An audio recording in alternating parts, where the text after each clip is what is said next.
Class में हम लोग क्या सीखेंगे, वेक्टर एडिशन सीखेंगे, ठीक है। इसलिए आपको बार बार से बोला जाता है ना कि आप स्टार्टिंग वीडियो से देखिए, तब आपको समझ में आ जाएगा कि कंसेक्यूटिव वे में जो हम लोग कंसेप्ट सीख रहे हैं वो एज पर द वीडियो में होगा ना, ठीक है। तो इससे पहले हम लोग क्या सीखे थे, रिप्रेजेंटेशन ऑफ ए वेक्टर या अरेंजमेंट्स ऑफ ए वेक्टर सीखे थे।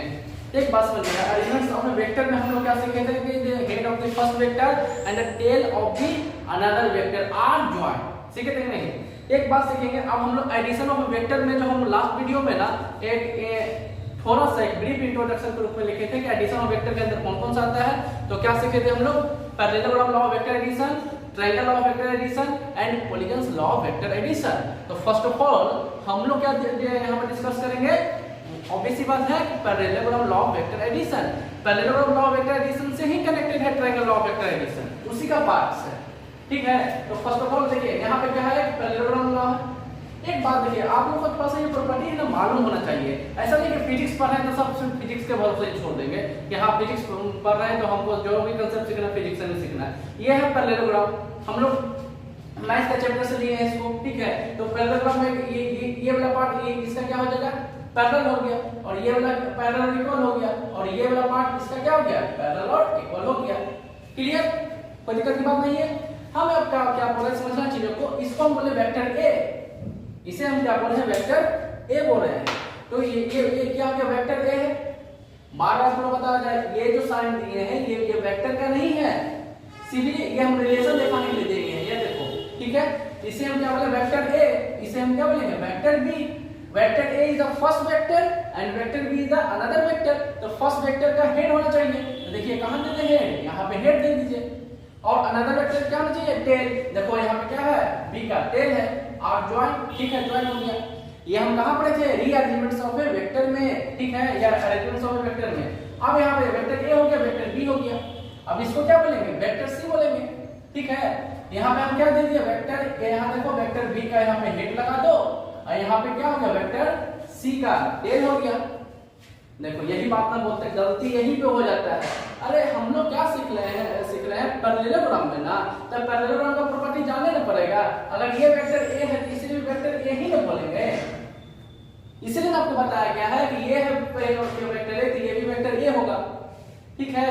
बाई पैरेललोग्राम लॉ, पैरेललोग्राम का जो प्रॉपर्टी होता है उससे, ठीक है।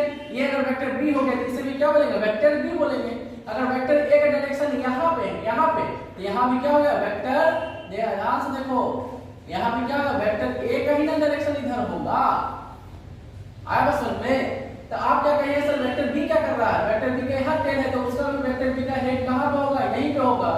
अगर ये वेक्टर बी है तो ये भी वेक्टर बी है ना सर, हाँ ठीक है, तो यहाँ पे वेक्टर बी का हेड हो गया। यहाँ पे क्या है, वेक्टर ए और वेक्टर बी का क्या है सर, टेल है, क्या है, टेल है। यहाँ पे क्या हो गया, वेक्टर ए और वेक्टर बी का क्या है सर, हेड है। क्लियर सी बात। अब एक बात समझिएगा, हम लोग क्या जानते हैं पैरेललोग्राम में, इस लॉ को क्या बोलते हैं, इस लॉ को सब लॉ ही बोलेंगे, सॉरी। यहाँ पे क्या हो गया, इसको हम लोग क्या बोलते हैं, डायगोनल बोलते हैं। डायगोनल जो है यहाँ पे क्या करेगा काम, जो साइड से वो क्या कर रहा है काम, वेक्टर का। तो डायगोनल भी क्या होगा, डायगोनल भी क्या होगा, डायगोनल भी वेक्टर का काम करेगा, ठीक है। तो यहाँ पे ध्यान से देखो, यहाँ पे डायगोनल हो वो वेक्टर का काम कर रहा है, वो भी कैसा, रिजल्टेंट वेक्टर का काम करेगा। What it means of resultant, resultant क्या बोलता है, the sum of two and more than two vector. Resultant का जो रिप्रेजेंटेशन होता है वो वेक्टर आर से होता है। अभी हम क्या बोले, इसमें जितना भी पढ़ रहे सबको वेक्टर ही बोलेंगे, ठीक है। तो इस डायग्राम को हम क्या बोल दिए, रिजल्टेंट। रिजल्टेंट क्या है, sum of two and more than two vector. यहाँ वेक्टर आर इक्वल टू क्या है, वेक्टर आर इक्वल टू क्या बोलिएगा सर, वेक्टर ए प्लस में वेक्टर बी बोलेंगे। अभी ना बोले रिजल्टेंट का मतलब क्या होता है, तो बताइए ना, ये जो साइड है ये इसका सम ही ना होगा, तो ये इसमें कौन बड़ी बात हो गया। इसी के लिए हम इसको क्या बोलते हैं, रिजल्टेंट वेक्टर। डायगोनल जो है वो रिजल्टेंट वेक्टर का काम करेंगे। अब यहाँ बस समझिएगा, हम क्या बोले, वेक्टर ए वेक्टर बी और रिजल्टेंट वेक्टर का क्या है, यहाँ पे टेल है, क्या है, टेल है। ये बहुत ही इंपॉर्टेंट बात है, अभी आप एक नीट में पूछा हुआ क्वेश्चन है इसके ऊपर हम आपको बताएंगे, ठीक है। ये टेल हो गया, और यहाँ पे तीनों का क्या है, देखो तीनों का resultant vector, vector A, vector B का क्या है, हेड है। इतना बात समझ में आ गया। ठीक है। चलिए अब हम लोग क्या करते हैं, डायगोनल पैरेललोग्राम में क्या करता है, डायगोनल को ड्रॉ करने से क्या होता है, इक्वल पार्ट में दो ट्रायंगल मिल जाते हैं। या देखो इक्वल पार्ट में दो ट्रायंगल मिल गया। तो एक ट्रायंगल दूसरा, अगर एक ट्रायंगल का एरिया मालूम होता था तो हम लोग क्या करते उसको ट्वाइस कर देते थे, तो पूरा पैरेललोग्राम का निकल के आ जाता था। ठीक है, तो पूरा हम पैरेललोग्राम का एरिया ना निकाल के हम एक ट्रायंगल का एरिया निकालेंगे, इसलिए यहाँ से एक ट्रायंगल को कट कर लीजिए, एक ट्रायंगल को कट कर लीजिए। ट्रायंगल को कट किए, ट्रायंगल को कट किए। यहाँ पे देखो ये क्या वेक्टर ए है, यहाँ पे क्या वेक्टर बी है, और ये वाला पार्ट क्या है, दिस इज व्हाट रिजल्टेंट, ये क्या वेक्टर आर है। कोई दिक्कत? यहाँ पे देखो अब क्या है, टेल है, किसका टेल है, resultant vector and vector A का। यहाँ पे क्या है, हेड है, resultant vector and vector B का। याद रखो यहाँ ट्रायंगल लॉ में अब यही क्या बन जाता है, ट्रायंगल लॉ बन गया। यही क्या बन गया, ट्रायंगल लॉ बन गया। तो ट्रायंगल लॉ में हम लोग क्या देखेंगे कि रिजल्टेंट वेक्टर और वेक्टर ए का टेल होना चाहिए। ठीक है, और क्या है यहाँ पे रिजल्टेंट वेक्टर और वेक्टर बी का हेड होना चाहिए। सर क्या एक बार बताइए, जो टेल है सिर्फ यही का साथ बनेगा? नहीं, ट्रायंगल लॉ में हम लोग क्या चेक करेंगे कि रिजल्टेंट वेक्टर, ठीक है, दो जो वेक्टर होगा उससे या तो एक से हेड होना चाहिए या तो एक के साथ टेल का रिलेशन होना चाहिए। हो गया। अब एक बात समझिएगा, हम क्या बोले कि parallel shifting of A vector पढ़े हैं, आज पढ़े हैं।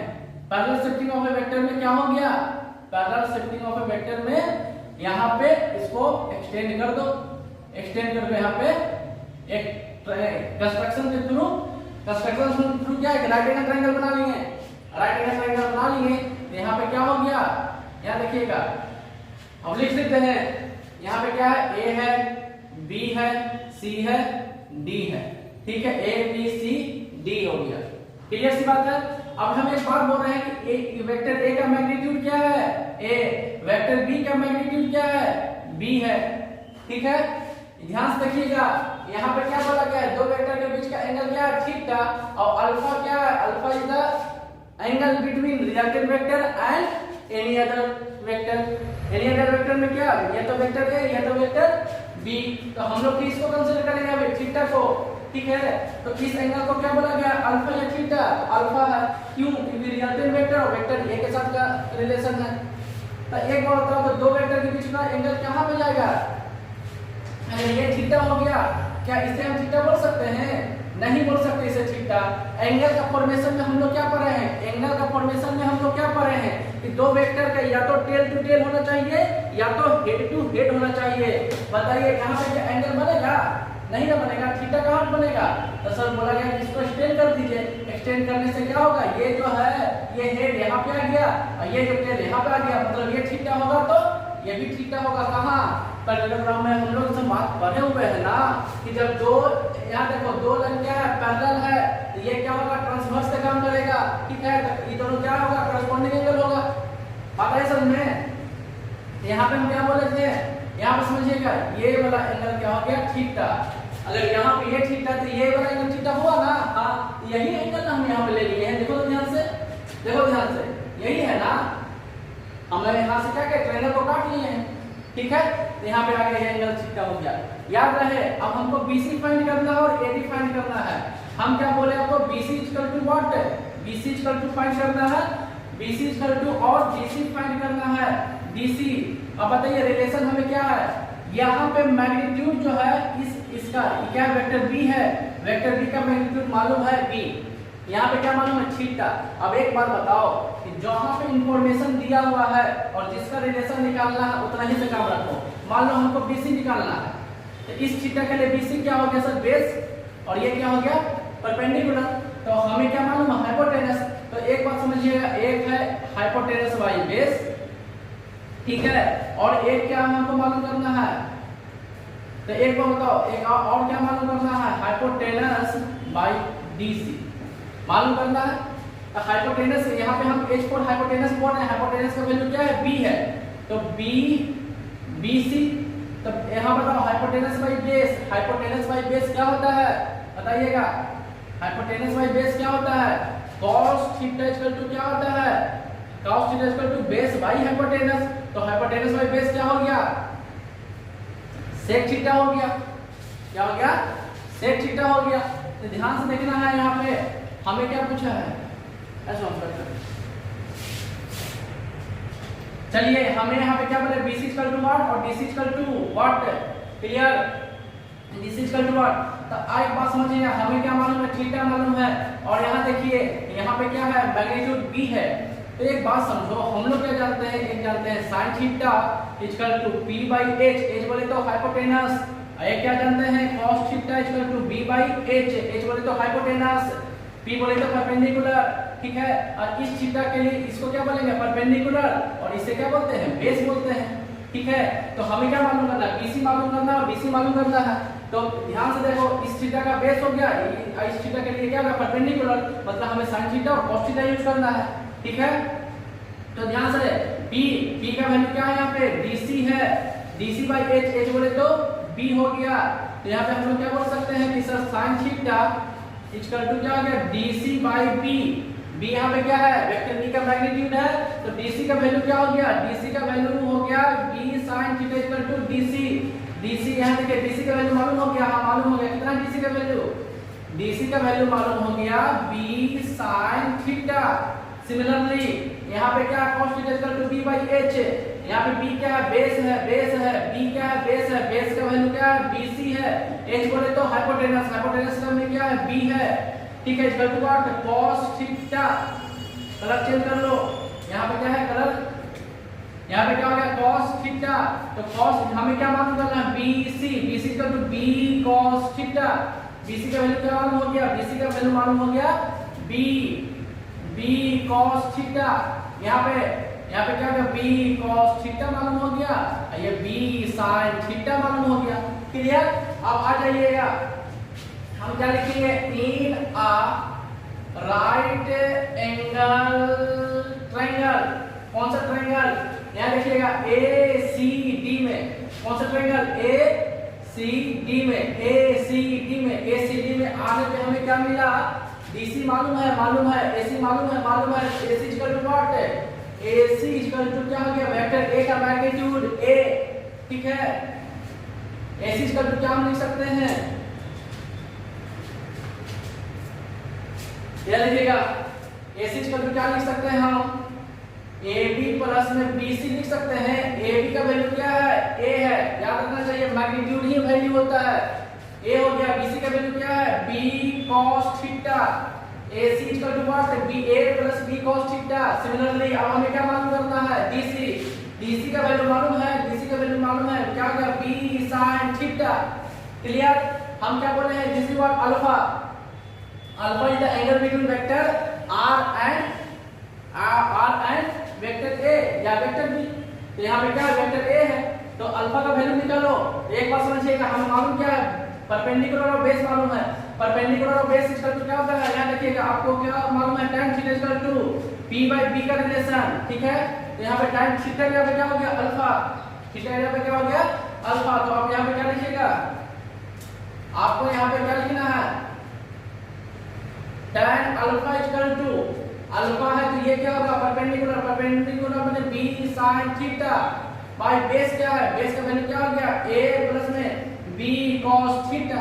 तो अल्फा इक्वल टू क्या हो गया, अल्फा इक्वल टू क्या हो गया, tan inverse B sin theta by A plus में B cos theta, A plus में B cos थीटा, ठीक है। ये हो गया tan alpha equal to, alpha भी आपसे पूछा जाता है, यहाँ पूछा जाता है अल्फा इक्वल टू क्या, tan inverse B sin theta upon A plus B cos theta. आया कहां से, मालूम हुआ, ठीक है। अब हमें और क्या मालूम करना है, यहाँ पे और कुछ मालूम करना है, tan theta equal to P by B हो गया, ठीक है। हम लोग क्या सीखेंगे, ट्रायंगल लॉ से, ट्रायंगल लॉ एक्चुअली में है क्या, it is nothing but it is a parallelogram law of vector addition. ये ट्रायंगल लॉ ही है ना, parallelogram law of vector addition. एक दूसरे का क्या है, यहाँ पर रख दो मिरर, यही वाला ये पर आ रहा है, ऐसे को कट करके निकाल लिए तो हम लोग सेपरेटली पढ़ लेते हैं, इसको क्या बोलने लगते हैं, ट्रायंगल लॉ। बात आई समझ में। लेकिन एक बात, अब आप क्या कहेंगे, सर एक बार बताइए, हमें parallelogram law of vector addition कोई रिक्वायरमेंट नहीं है। अरे उसी का ना पार्ट है, रिक्वायरमेंट का मतलब क्या। अभी अब आपको एक क्वेश्चन पूछा है, उसमें समझिएगा, बार बार ध्यान दीजिएगा कि पैरेललोग्राम लॉ में क्या होना चाहिए, तीनों का टेल होना चाहिए और तीनों का हेड होना चाहिए।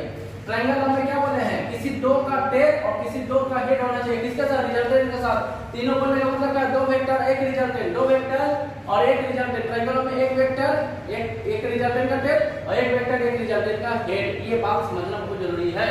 यहां तक समझ में आ गया। चलो अब यहाँ पे हम लोग अल्फा का वैल्यू मिल गया, अब हम लोग क्या निकालेंगे, रिजल्टेंट। रिजल्टेंट क्या होता है सर, अभी आपको बताया गया है।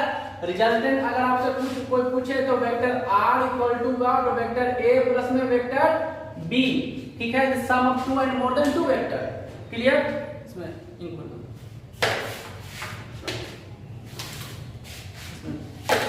ठीक है। हम क्या बोले, vector r equal to vector a plus vector b। अगर आपसे कोई पूछे कि सर एक बात बताइए, हमें क्या निकालना है, मैग्नीट्यूड। मैग्नीट्यूड बोले तो कुछ भी नहीं मॉड लगा दीजिए। वेक्टर r जब होगा उसमें मॉड लगा देंगे तो इसी को क्या बोलेंगे हम लोग, मैग्नीट्यूड बोलेंगे। ठीक है, सिमिलरली ये भी क्या हो गया, मैग्नीट्यूड ही हो गया। ठीक है, अरे एक बात समझो, यहाँ इक्वालिटी का मतलब क्या, जो इधर होगा वही पार्ट इधर होना चाहिए। अच्छा तो इसको क्या बोलेंगे sir, it is also magnitude. ये भी क्या है आपका, मैग्नीट्यूड है।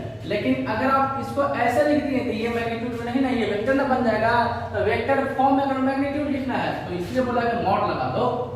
माता जी समझ में, ठीक है। तो अब हमें क्या करना है, ध्यान रहे, हमें क्या करना है, अब क्या निकालना है, मैग्नीट्यूड निकालना है। तो magnitude equal to what, magnitude निकालने के लिए हम लोग क्या करेंगे, यार देखो हमें ये इसको निकालना है। तो according to what, according to Pythagoras theorem. According to Pythagoras theorem में हमें क्या मालूम है, क्या लिखेंगे, वेक्टर r का मॉड का स्क्वायर इक्वल टू व्हाट है, बताइएगा। हम क्या यूज कर रहे हैं, पाइथागोरस थ्योरम। तो बेस का स्क्वायर, तो बेस में क्या है, a प्लस में b cos थीटा का स्क्वायर प्लस में क्या बोलते हैं, h का स्क्वायर इक्वल टू p का स्क्वायर प्लस b का स्क्वायर। अरे इतना तो मालूम होना चाहिए ना, पाइथागोरस बोल दिया तो समझ लो कि हाँ इतना मालूम है आपको। ठीक है, उसके बाद क्या हो गया, b sin थीटा का स्क्वायर। ठीक है, चलो चलिए स्क्वायर। अच्छा a प्लस b का होल स्क्वायर होगा ना, बहुत बच्चा क्या करता है, a का स्क्वायर प्लस में b का स्क्वायर cos स्क्वायर थीटा करके एंजॉय कर रहा है। अरे जिसको ऐड या सब्ट्रैक्ट नहीं कर सकते हैं, ठीक है, वो हमेशा a प्लस b का होल स्क्वायर अगर प्लस लगा या माइनस लगा तो a माइनस b का होल स्क्वायर ब्रेक होगा। याद रहे, जिसको ऐड या सब्ट्रैक्ट नहीं कर सकते, इसको ऐड करके कुछ कर सकते हैं नहीं, ये हमेशा कहां जाएगा, a प्लस b का होल स्क्वायर। क्या बोलेंगे, a का स्क्वायर प्लस में b square cos square theta plus में 2ab cos थीटा प्लस में b का स्क्वायर। क्या हो गया यहाँ पे क्या हो गया, b plus sin square theta है ना, तो b का स्क्वायर sin स्क्वायर थीटा हो गया। क्लियर। अब हम क्या बोल रहे हैं कि b वाला पार्ट को एक साथ लिख लो, तो आप क्या बोलिएगा, a का स्क्वायर है प्लस और कोई है b square cos square theta plus में b square sin square theta plus में 2ab cos थीटा। यहाँ पे a का स्क्वायर प्लस में b यहाँ भी है, b यहाँ भी, b स्क्वायर को कॉमन ले लीजिए, cos स्क्वायर थीटा प्लस में sin स्क्वायर थीटा प्लस में 2ab cos थीटा। क्लियर, हमें ये चलते आ रहा है। ठीक है, यहाँ पे क्या हो गया, a का स्क्वायर प्लस में b का स्क्वायर, याद होना चाहिए क्लास 10 में हम लोग सीखे, cos square theta plus sin square theta equal to क्या होता है, 1 होता है। यहाँ बगल में लिख लेना है, क्या है, sin स्क्वायर थीटा 5 हो जाएगा। यहाँ देखो sin स्क्वायर थीटा प्लस में cos square theta equal to 1 होता है। तो यहाँ पे क्या रखो, तो वैल्यू 1, क्या बचा हुआ, ab cos थीटा बचा हुआ है। तो यहाँ पे क्या हो गया, resultant equal to vector r equal to क्या हो गया, रूट ओवर a का स्क्वायर प्लस में b का स्क्वायर प्लस में 2ab cos थीटा। आया समझ में, कितना इजी है। और हम लोग अभी तक एक बात बताओ, ऑनेस्टली बताना, कि क्लास 10 का उठाया है, क्लास 9 में पाइथागोरस थ्योरम, बस आप लोग ना देखने का नजरिया चेंज करना है कि हम लोग ट्रायंगल लॉ सीख रहे हैं, पैरेललोग्राम लॉ सीख रहे हैं, फिजिक्स में तो बहुत भयंकर चीज होगा। और यहाँ आप लोगों को बेसिकली अगर पैरेललोग्राम लॉ को प्रॉपर्टी नहीं आएगा तो कहिएगा सर कि फिजिक्स हार्ड हो जाता है। सबसे पहली बात ना, चीजों को समझने के लिए सीखिए, है ना। सॉल्यूशन के पीछे अभी मत भागो कि हमसे क्वेश्चन नहीं बन रहा, क्वेश्चन नहीं बनेगा, क्वेश्चन नहीं बनेगा। समझे कि नहीं? अगर आप उसको हार्ड बनाते जाइएगा वो हार्ड और बनते जाएगा, आपसे दूर और होते जाएगा। पहले ना ऑब्जर्वेशन जो है उसको क्लियर करने की कोशिश कीजिए। यहाँ पे अल्फा निकाल लिए, अल्फा में पूछेगा और ये वैल्यू बहुत इंपॉर्टेंट है। ये वैल्यू इतना करने का पर्पस यही है, रिजल्ट निकालने का। ठीक है, यहाँ तक लिखो। फिर इस पे अभी तुरंत वीडियो को देखते रहिएगा। एक और वीडियो आता है उसमें हम क्वेश्चन का सॉल्यूशन करेंगे। ये वीडियो को यहीं पे खत्म करते हैं, बाइंड अप करते हैं।